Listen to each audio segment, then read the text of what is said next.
Hi, everybody. This is Adam Elenbaas from Nightlight Astrology. It's Saturday, October 20th, and I'm recording a talk on the Ascendant ruler, and the concept of Dharma. Now, I've tried making this talk live like 3 times, and every single time I keep getting a pretty intense echo in my headset, which I've just tested and fixed, but I haven't tested it live. So I'm giving it one last shot. If it doesn't work, I'm taking it as a sign that it's not meant to be. So I have one potential fix that I can try if it does work one more time, but we're going to give it a shot. So the question that I got came after starting a new series last night called Question and Answer. And I decided to start this series because I regularly receive questions from all of my readers and viewers pretty regularly, asking me questions about the current astrology or different philosophical or technical concepts in astrology. And I regularly think to myself, I wish I had a moment to stop and answer this question. It's a really good question. And I just thought, sometimes these would make for really good videos. So I'm just doing a few of them to kind of get the series rolling. I answered a question yesterday about astrological magic and ritual astrological prayer and whether I thought it was real or not. So today I'm taking 2 different questions, kind of combining them into one. One of the questions was, what is the importance of the ascendant or its ruling planet? And then the other question that went along with that was, how is the ascendant related to our Dharma? So now I'm going to kind of combine them together and talk about the importance of the ascendant ruler and talk about the concept of Dharma and how the two go together. Now, the concept of Dharma, just to make it clear, is really diverse. So there's not just one literal meaning of the word Dharma. It has a variety of different contextual meanings in many different Eastern mystical/religious traditions. So the only way that I can represent it is to just offer the qualification right away that I will be representing it from the standpoint of Bhakti Yoga and the main scriptures of the Bhagavad Gita, the Bhagavad Purana, things like that. So especially the Bhagavad Gita, which for all of this year, I am reading a chapter of every day. So first of all, let's just start off with a basic definition of Dharma. Dharma, again, can mean a lot of different things. Sort of loosely, the concept means acting according to one's duty. One's duty, though, is not just like be a good boy, be a good girl. The concept of Dharma is really more intimately related to the sense of acting in accord with cosmic order and acting in accord with the natural way in which who you are and what you are accords with cosmic order. For example, in the Bhagavad Gita, the idea of Dharma has a lot to do with whether you are born, not necessarily by family or caste. That's a part of Indian culture, but in the Bhagavad Gita, it's actually, there's a distinction between your natural soul's Dharma and the sort of societal Dharma. We're talking about soul Dharma. We're talking about whether, for example, in the Bhagavad Gita, in the Varna ashram system, in the kind of way of looking at different proclivities that you might have, you could be born in the mercantile class. You could be someone who likes to make things or sell things or something like that. Or maybe you're the warrior class. You like to compete, or you're more competitive and physical and athletic, or you're more inclined to protect or defend or something like that. Or maybe you're born in the Brahminical class. You're more inclined to go to university or go to college or be a professor or a teacher or an astrologer or something like that, or a priest. So you get the idea. There's these different sort of classes in the Bhagavad Gita that are sort of pointing to this idea that everyone's born with an inherent disposition, a way that they tend to act and be, a natural set of skills or interests, and acting according to Dharma in a material, worldly sense is sort of like just playing the role that you are most naturally inclined to play on the stage of life. So that's a very kind of basic material version of Dharma. Of course, the spiritual version of Dharma is a little bit more sort of, it's a little bit more grand. So we all have a material dharma, and that's reflected in our chart, and it's related to our ascendant and its ruling planet, which we'll talk about. You can relate it to a lot of other things too, but we're going to be kind of talking about it today in connection to the ascendant and its ruling planet. But there's also spiritual dharma. There's eternal dharma. What is eternal dharma? Well, constitutionally, even though I might be more inclined to the life of a scholar and someone else might be more inclined to the life of working with their hands or something like that,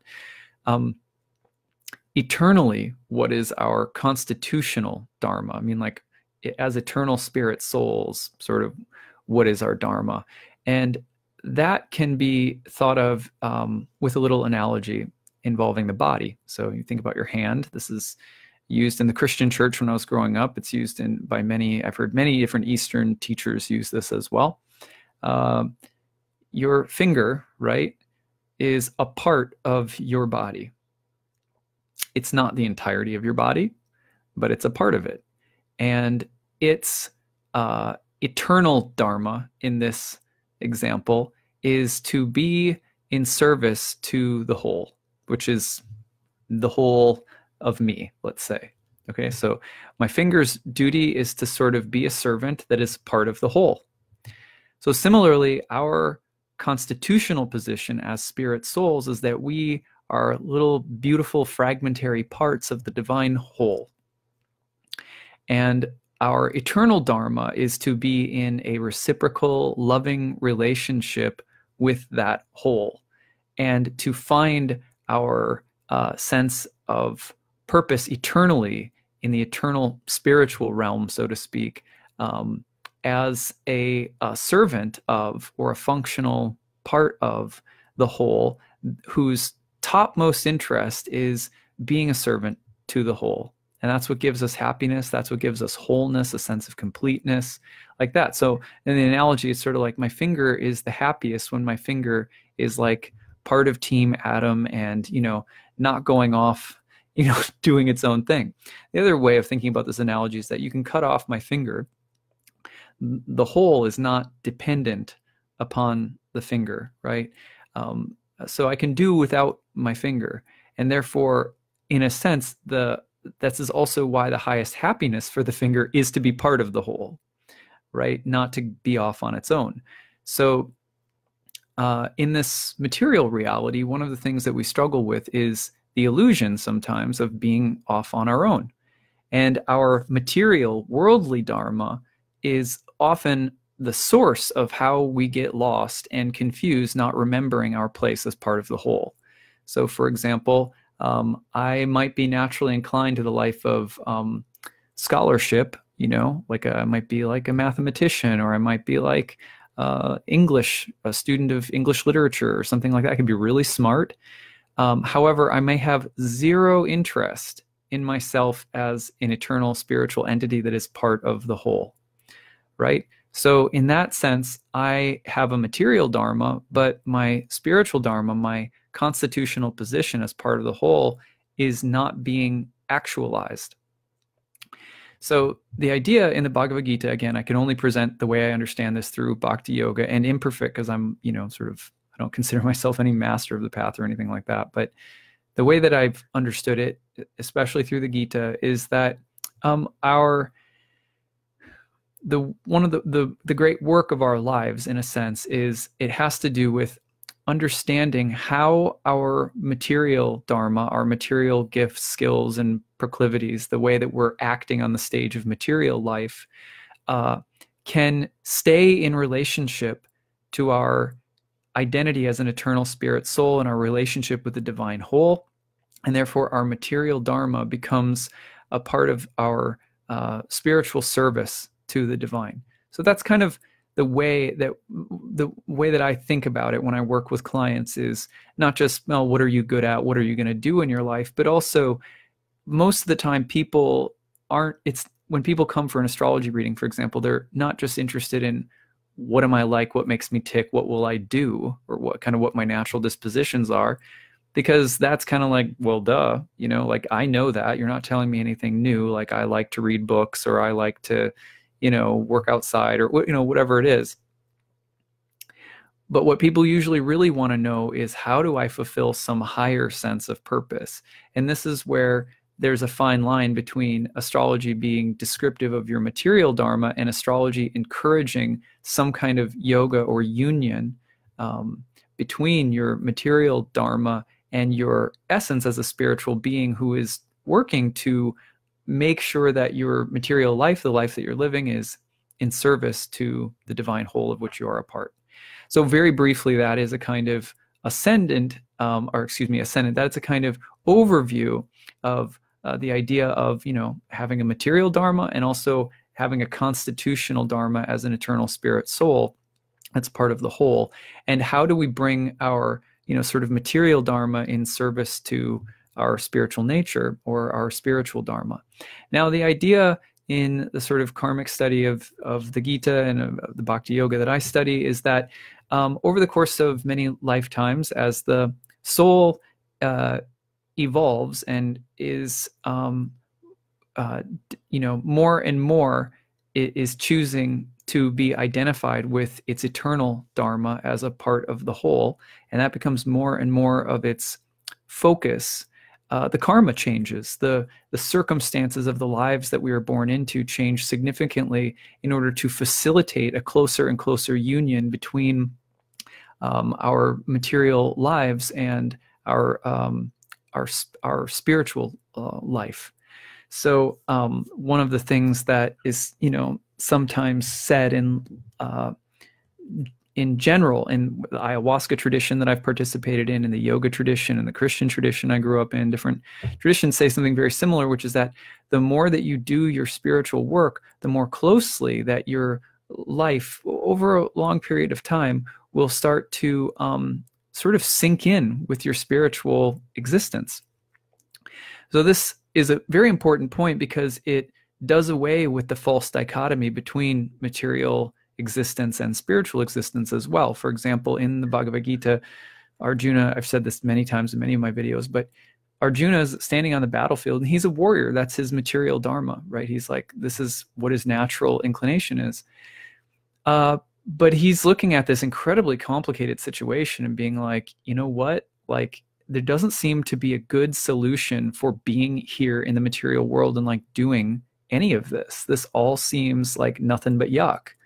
And so his natural inclination in that moment is to be like, my spiritual position, however, tells me that all of this stuff is sort of illusory and pointless. And so maybe I should just check out of this battle and, go meditate in the cave. And Krishna is very clear that like, nope, that's not how it works. Because the only way out is through. That's basically the message as I understand it. The only way out is through. Because as long as getting out of here becomes a goal, a fixation, a desire, it creates another dichotomy. It creates another polarization. And that polarization perpetuates the cycle of being overly identified with the dualities of the material world, one of which can easily become the duality between hating the world and loving the spiritual world. It's another dichotomy. So it's very tricky the way that those dichotomies can slip back in. So when we are talking about Dharma, we're also talking about the idea of having a path that we follow in life that we can't exit. Like, we have to play our part. We have to play our role. We have to sort of try to method act our natural position in life. Like, I've got to play the role of the astrologer. You know what I mean? I've got to play the role of, someone who works in the business world or whatever the case might be. I've got to play the part of mother, or I've got to play the part of grandfather or whatever. So we all have to play our role and learn to find that connection to the divine whole of which we are a part within it. And that's a big part of the Gita. So the path out is the path through. Now, why is all of this relevant? Because the ascendant is the intersecting point between what is above and what is below. The ascendant is the point in the birth chart between the visible sky and the invisible darkness below the horizon. So it is an intersection point in some ways between two hemispheres of the chart that were classically related to the division between spirit and matter. The upper world was connected to the sun and the diurnal sect of planets. The sun's joy was in the 9th, Jupiter in the 11th, and Saturn in the 12th. And they were called the house of bad spirit, the house of good spirit, and the 9th house was called God. All spirit houses. Below the horizon in the darkness was the joy of the moon in the 3rd house, the joy of Venus in the 5th, and the joy of Mars in the 6th, all of which are the diurnal or nocturnal team of planets. And those houses were also called fortune. The 3rd house was called goddess, the 5th house was called good fortune, and the 6th house was called bad fortune. And they're all associated with the moon, just like the upper hemisphere is associated with the sun. The sun is connected to spirit, that which goes up and out, so to speak, that which is transcendent, and the moon, which is more immanent or which is more related to the material world. So fortune as a concept was related more to the material realm of circumstances, whereas the upper world in some ways is related more to this path of spirit. Okay, so the ascendant is the division line between the two, and the planet that rejoices on the ascendant is Hermes, Mercury. So the planet that rejoices along the ascendant line is also connected as one of the symbolic ruling planets of astrology. There have been many over time that people have talked about, but Mercury or Hermes is a sort of symbolic ruler of astrology. One of the mythical founders of astrology, thought to be Hermes Trismegistus. Famous text in ancient Hellenistic astrology is a so-called Hermes text. Hermes can play for either the daytime or the nighttime team. Hermes can be either masculine or feminine. Hermes will change moods and dispositions based on wherever he is. No real inherent qualities as much as there is contextual changes that Mercury will undergo depending on where it is in the chart. So similarly, as individuals, as spirit souls with free will, we are marginal entities that can turn the focus or attention of our soul toward our eternal spiritual dharma, which coincides with an eternal spiritual form that we are, or we can turn our focus to the material world and a temporary, impermanent material dharma or sense of who we are.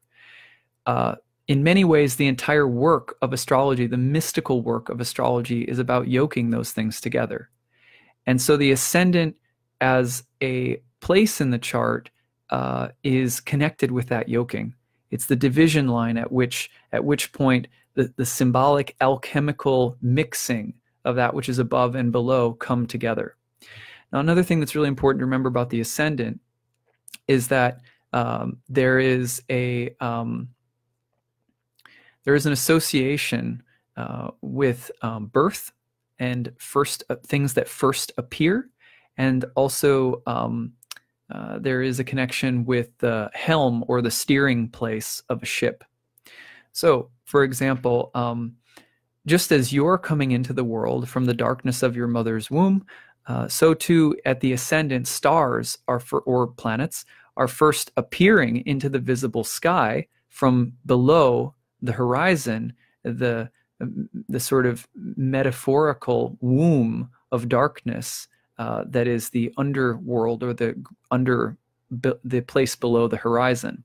So planets are born here just as a child is born here. So the ascendant has always been the hour marker and the place that really defines the ordering of all 12 houses and signs and the distribution of planets throughout a chart.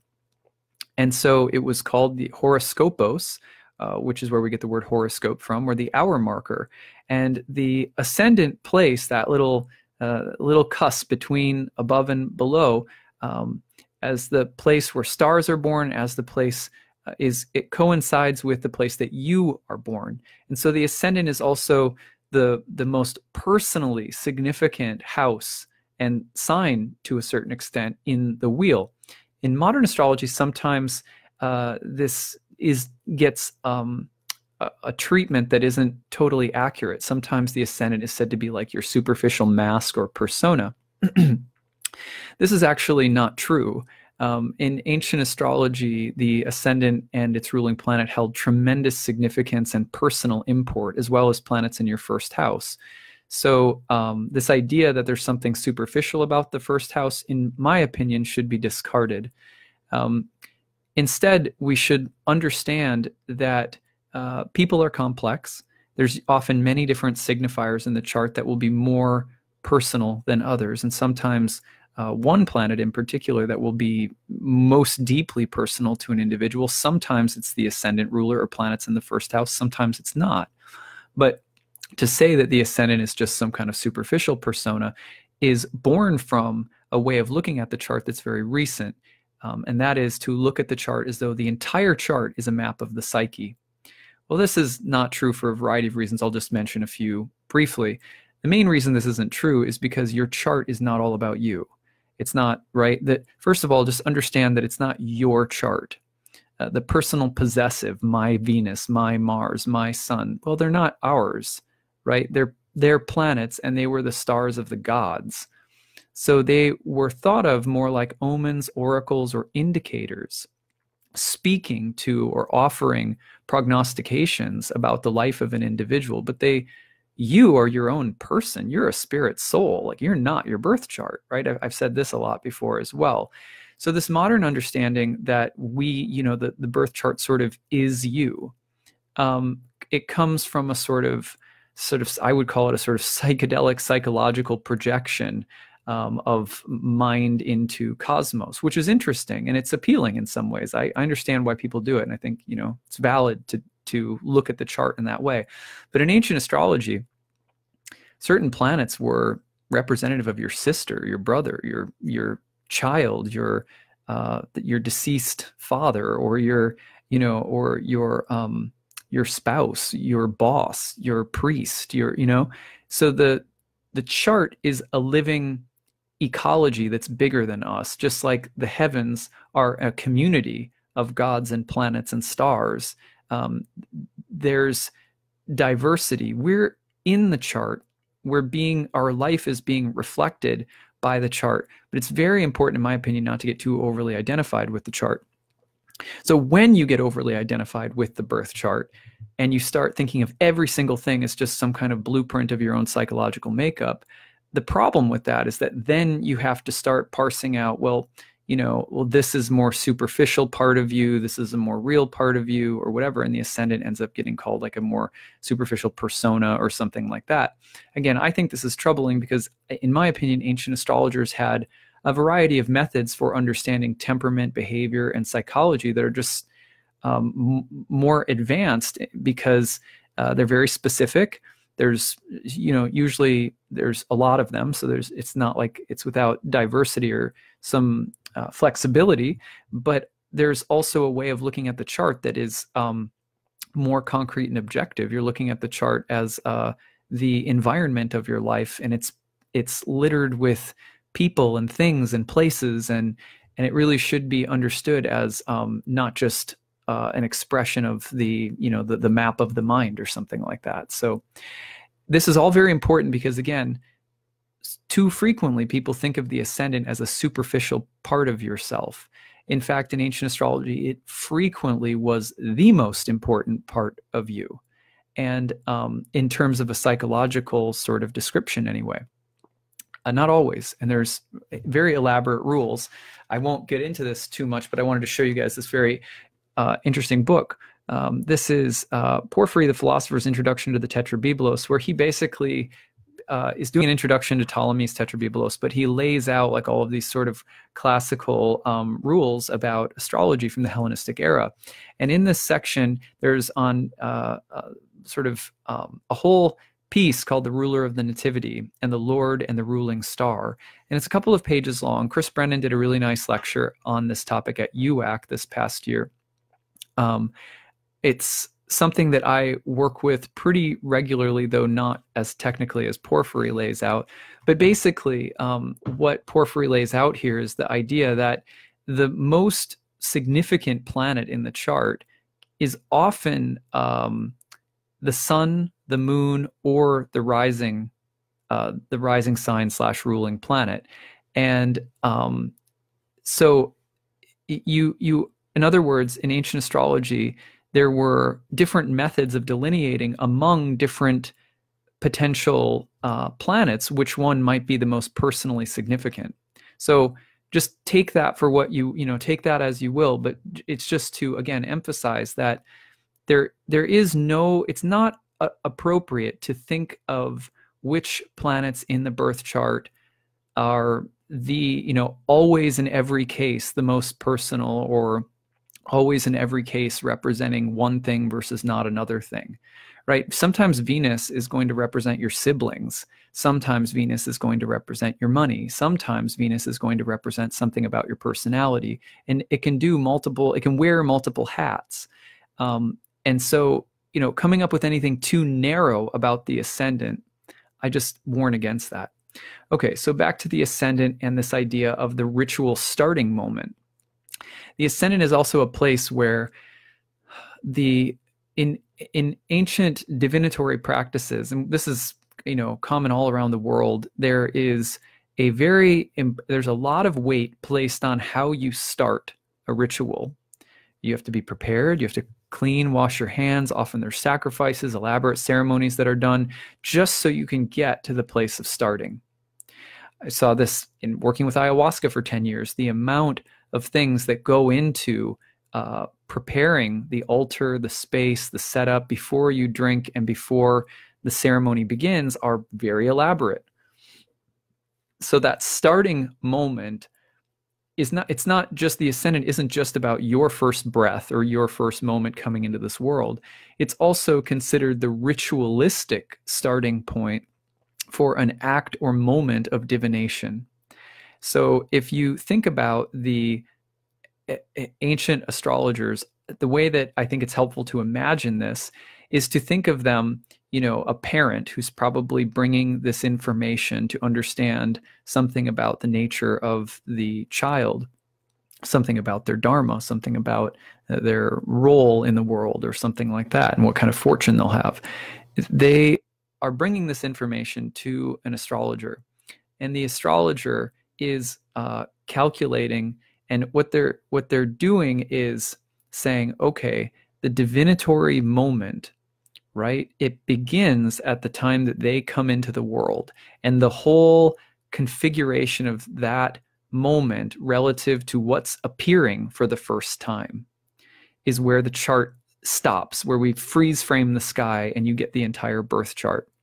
And this intersection moment between below and above represents the soul.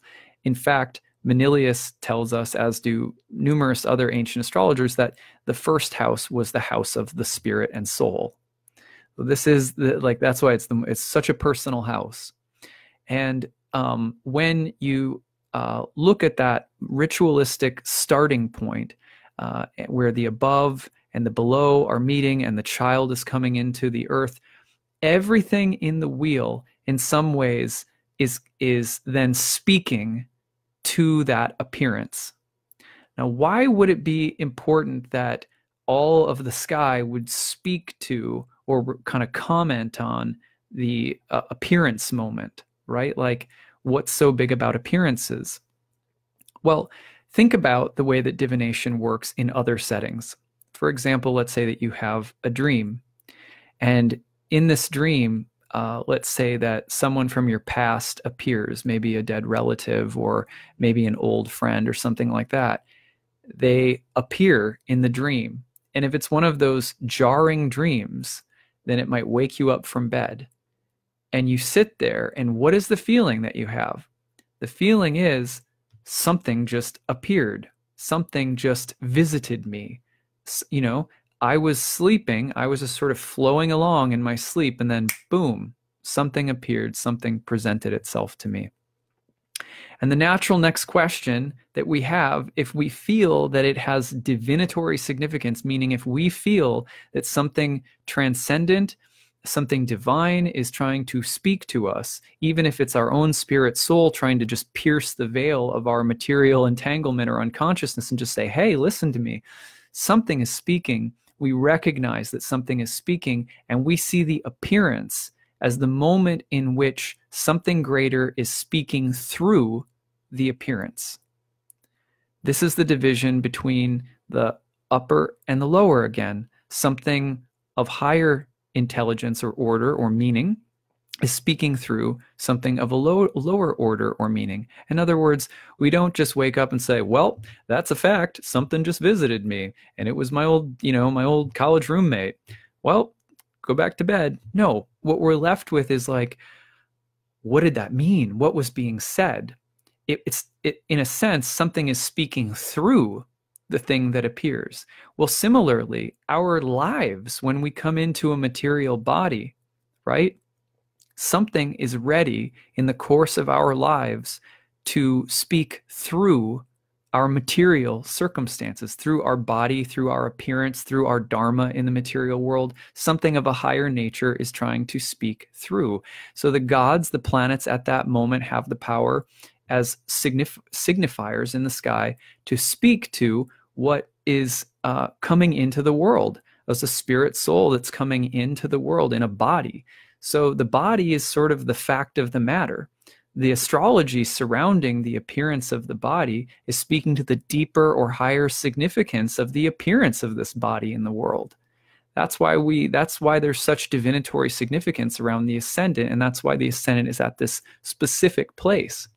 Similarly, if you're out walking around in nature, and I always use this example, but let's say a snowy owl flies down and lands on a branch right in front of your path. Oh my gosh, something just interrupted your flow and appeared. And you want to know, if you're having a divinatory moment, you'll be like, that means something. It's speaking something to me. I want to know what it is. And so there is hermeneutic. Remember, Hermes takes its joy on the ascendant. There is hermeneutic significance to the appearance of the owl. That is, you are here to interpret the appearance of the owl. You're here to interpret the message that is coming from something higher within the appearance of something lower. The owl is not just an owl. It is a messenger on behalf of some kind of spiritual truth. And that's the feeling that we're left with when something like that crosses our path. And then the wheels start turning.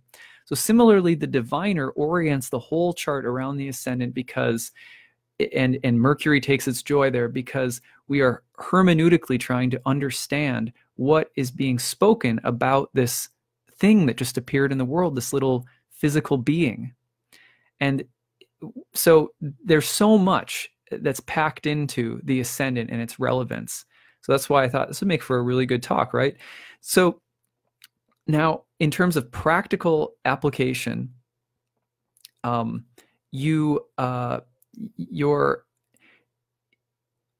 we're trying to do in astrology is offer interpretation, offer hermeneutic interpretation of the signs and symbols and how they come to bear or how they speak in regard to the life of an individual. So do you see why it's so important not to just look at all of that that's speaking through you, through your life, as, well, that's my Venus, that's my Mars, because the whole point is not to try and possess the message or the messenger, right? It's to understand the message. It's to have a relationship with the messenger. So, the planets and stars in the chart are a message to be read, but not a thing to be identified with. It's a very important distinction, but I think it really shifts the landscape of how we relate to astrology as a whole when we remember this. At any rate, so now the act of interpretation is ongoing. So I see Lisa mentioned something really important, which is that it'd be unwise to pigeonhole the symbols. Like Hillman says, when you define it, you basically silence or kill it. Yes, so that's true. that is also why the act of having a living relationship with the chart is very important, because your chart is also not static. Your chart is moving. Your chart has a life. It sort of, or your relationship to the stars and planets in your chart is dynamic. You have free will, after all. It's not just a static blueprint of every last thing that's going to happen. It's describing the karmic field that you're born into, and many of the symbols, sort of give you depth of understanding about where and how certain things are going to happen, about what your dharma is like, or your natural gifts and abilities, whatever interests. But you're still relating to that field, and just like you're still living under a sky where the same field is ever revolving. So by hermeneutics, we don't mean that we're ever to interpret our dharma or our life path with astrology in a way that is either that is too restrictive either. The act of interpretation is ongoing, just as the act of living is ongoing, and to live a dharma is it's a communion. To live a spiritual dharma, in relation to our material dharma, that's an ongoing thing. What are we to think that that our spirit souls are eternal, and the natural inclination of the spirit soul is to be linked in union with the whole, right? So if we're going to do that, that means that we have to choose our spiritual nature in every moment perpetually. And that's, some people call that the process of enlightenment, but that's what we're here to do in a sense. And that also means that the birth chart is not to be interpreted, neither is your dharma, in such a way that it would close down relationship and relating. So the process of interpretation, in other words, is always ongoing in astrology, just as the process of living and loving with the divine is ongoing. It has to be, otherwise it will deaden, and that tends to be when mystics have told us that we get isolated and caught and stuck in thinking that our material experiences are the definition of our happiness, our joy or pain or whatever. There's a great quote from an ancient philosopher that one of my teachers used recently. It just goes something like, most of the time we suffer what we think we're experiencing. It's a very simple truth, and it's been said so many times in different ways, but the act of interpretation is the fundamental act of the soul in many ways, because your interpretation of material experiences and events is in many cases where your freedom actually lies, because interpretation is the it's a sort of mental or sort of intellectual byproduct of relationship. So at any rate, more on that some other time. Let's go on to the basic way that you can look at the ascendant ruler. So this is really, really simple. Not in all cases. So again, there's always an interesting balance in charts between the sun, the moon, and the ascendant ruler, dating back all the way to the Hellenistic era of astrology. But often enough, the ascendant ruler is going back to this idea of the ascendant as the place between worlds. And oh, I forgot to mention, the ascendant was also conceptualized as the steering wheel of the ship of life. And Mercury is the steersman, or the intelligence of the navigator. So we're marginal beings. We can turn toward the material. We can turn toward the spiritual. We're trying to bring the two together. The ascendant ruler will often tell us specifically about, for example, your material dharma. It will tell you about your personality, your behavior, your orientation toward others and life in general, the kinds of things you desire in a very basic, everyday way for the sake of personal happiness or fulfillment. It might tell you something about your natural interests or inclinations, abilities, gifts, or skills. It can tell you about an area of life that you tend to be focused on, especially by house placement. It can tell you about a certain mood by its element. It can tell you about certain kinds of inherent character strengths or weaknesses based upon its essential dignity. So, for example, if you have your ascendant ruler is Venus, and she's in, let's say, Aries, it's a Mars-ruled sign where she's in her exile or detriment. You may be a Venusian person, artistic, seeking harmony, love, sensuality. But in Mars's sign, you may be struggling at times to not be sort of ultra competitive and individualistic. So it's like you want to be in relationships, but you keep somehow making all of your relationships about yourself. Or these are different kinds of struggles that Venus and Aries might deal with. And there's interesting strengths as well, but you get the point.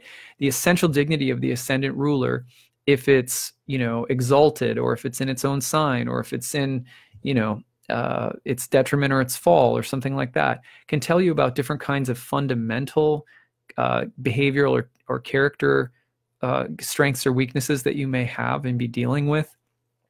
The ruling planet of the sign that it's in can tell us something about your natural inclinations. For example, if you're born with Venus in Gemini, you may have both a social tendency. Air signs are very social and Venus is very social, but you may tend to be social in a way that's very mercurial, which would be like technical, mental, communicative, interested in speaking, articulating ideas, the life of the mind. So the ascendant ruler, the sign that it's in, the planet that rules the sign that it's in, or its essential dignity, can tell you all about sort of the specific shape that your material dharma it takes, the shape that it takes in the world, and the way that you're likely to find your sense of being in step with cosmic order is sort of indicated by the ascendant ruler. So of course, if your ascendant ruler is in a difficult house, the traditional meaning was that, like, for example, houses 2, 6, 8, and 12 don't have a whole sign aspect to the ascendant. Classical astrology, these were said to be in aversion to the ascendant, just sort of like you're not totally able to be in, you need a line of vision by one of these aspects to the steering wheel, which is the first house. So if you don't have a whole sign aspect from house 12, 8, 6, or 2, maybe more specifically 12, 8, and 6, those houses can be a little bit more difficult because it's as though you can't quite keep your hands on the steering wheel. There are environmental challenges that tend to come up in houses 12, 8, and 6 that just make it difficult to sort of actualize your natural proclivities or interests or your natural sort of dharma in the world. The environment, the karma that is there in the chart indicated by these houses means that there's different kinds of environmental influences that could just be a challenge. That doesn't mean that your life will be unsuccessful or unhappy or anything like that. It's just all of these details start specifying the picture of kind of what your personal orientation to life is all about.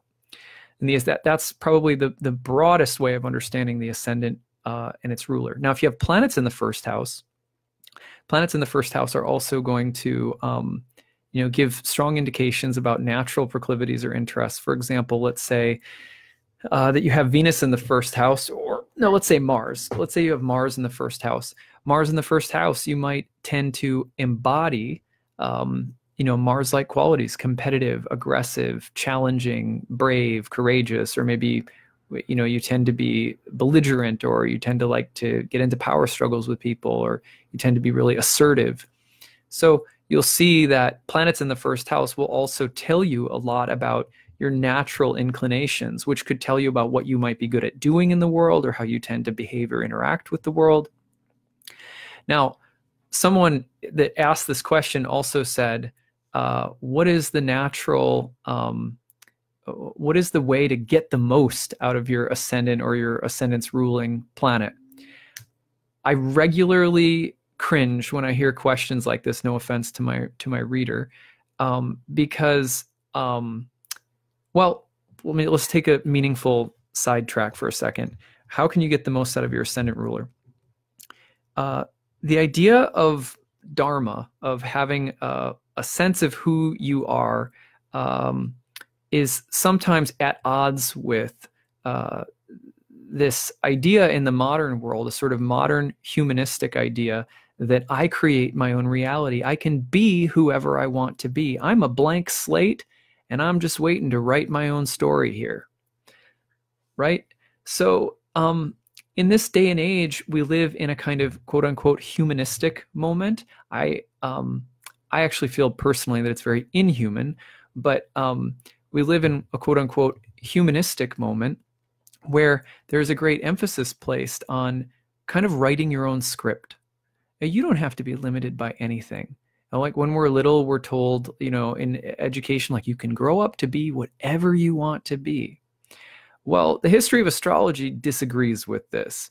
By and large, the history of astrology says, no, you are born into this world with a certain kind of dharma. Now, have there been throughout the history of this world really oppressive ways of trying to make people into things that they are not? Yes. So we can understand and sympathize with humanism on a certain level because, for example, the caste system in India, which is very different than a sense of a spiritual or karmic cosmic sense of dharma, the caste system in India might have you born into a certain way of life. For example, if you're born in lower classes, you may be thought of as not worthy of being able to be educated. So one of my friends has been part of a Netflix crew of filmmakers that went and did this documentary about a really unique children's school for this low caste group in India. So like young girls and things like that can have education where otherwise the social caste system is like not allowing them to. Well, now that's despicable, right? And we do this to each other in society all the time where we say, oh, you're born this skin color, you're born like that race, or you're born in this country or these conditions. So automatically we've set up a pecking order that says, you can't, you're a writer. Well, too bad. You were born in the untouchable class or something like that. Do you know what I mean? Now, that's despicable. And in a sense, humanism is a response to that. It's a way of saying, look, on a spirit soul level, like be yourself. That's where you have to be yourself. So if you're born to be a writer, you're born to love working in the woods, or you're born to, you know what I mean? Like there's certain things that you can't help but take an interest in. I see this in my 2.5-year-old, I can already see what she's interested in, what her natural interests are, and how they'll shape and take form be a great mystery. But you can already see it. In fact, I could see it in her as early as days after she was born, that there was a person inside, right? That it wasn't like a blank slate that was just waiting to have experience totally written upon it. That experience will write upon it. The world environment matters, but nature and who you are when you come into this world is reflected in the vast history of astrology is also there. So the main point that I'm getting at here is that one of the challenges of the sort of modern moment that we live in is this belief that that I'm a blank slate, that I can do whatever I want to do. We know that this in some ways is a reaction to the injustices in the world and the way that the world is not exactly set up to help you to help you live out your dharma. Like, so I'll give the humanists that. And I will also agree that astrology at its best should help us be claiming with dignity our natural gifts and interests, our natural proclivities and things like that. However, it's also important to recognize that there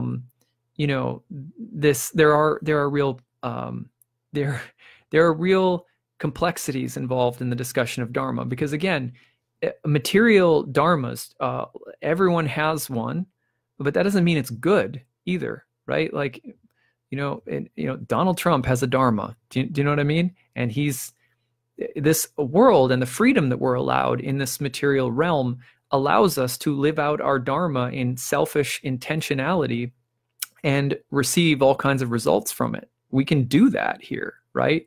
All of the mystical traditions tell us that eventually it usually is experienced as fruitless, because results in this world, if they're purely selfish material things, fall apart. They don't last. And eventually, the idea is that along the path of spiritual evolution, we may get to a point where we say, hey, this doesn't make me happy, so I want something else. At which point then we might start thinking about, how does my material dharma act in service to, or bring me closer and closer and closer to my true eternal spiritual form, my eternal dharma. Okay, why? So when people ask me the question, how do I get the most out of my ascendant, or how do I get the most out of X, Y, or Z within the birth chart?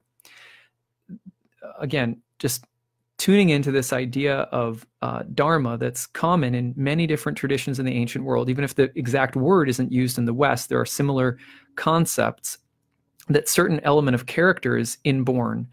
And so I think what I want to make sure of is that when someone asks the question, how to get the most of my ascendant, or how to get the most of this or that, that we're not perpetuating the narrative of you can be anything and everything that you want to be.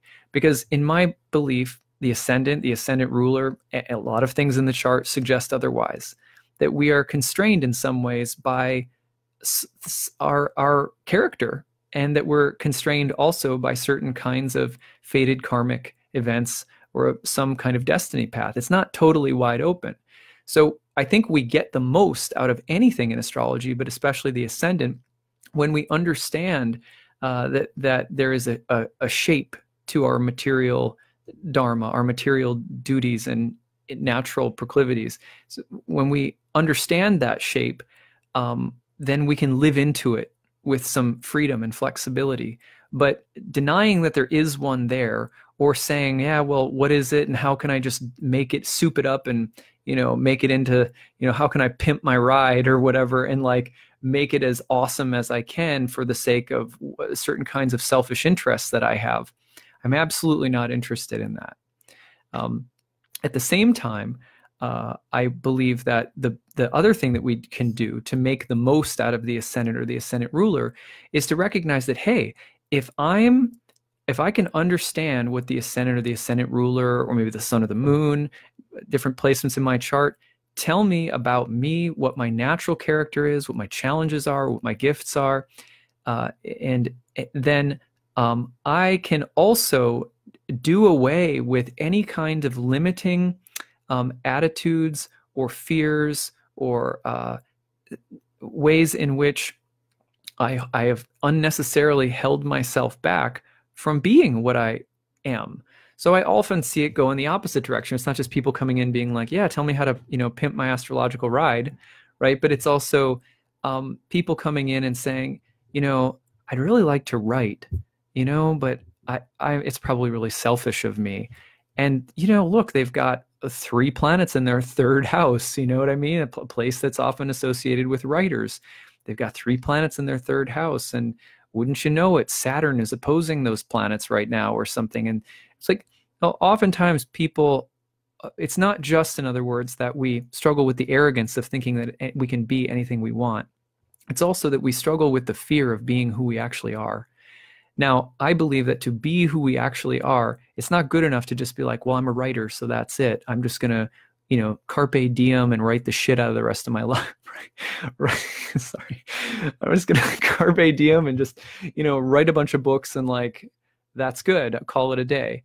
No, I think for me, the spiritual approach is not just to own that maybe you have a natural interest in writing, let's say, but to start asking the question, how does the hand or the fingers serve the body? How does this writing have a spiritual purpose? Which, if we can ask that question, we don't have to perfect that, but if we can just keep on that question, keep that at the center, and also develop a devotional spiritual life so that the vibration is sort of raising in our life, then I do believe that there is an opportunity for the life that we're living to start coming in closer and closer union with our eternal form, with our eternal spiritual form, with our eternal Dharma.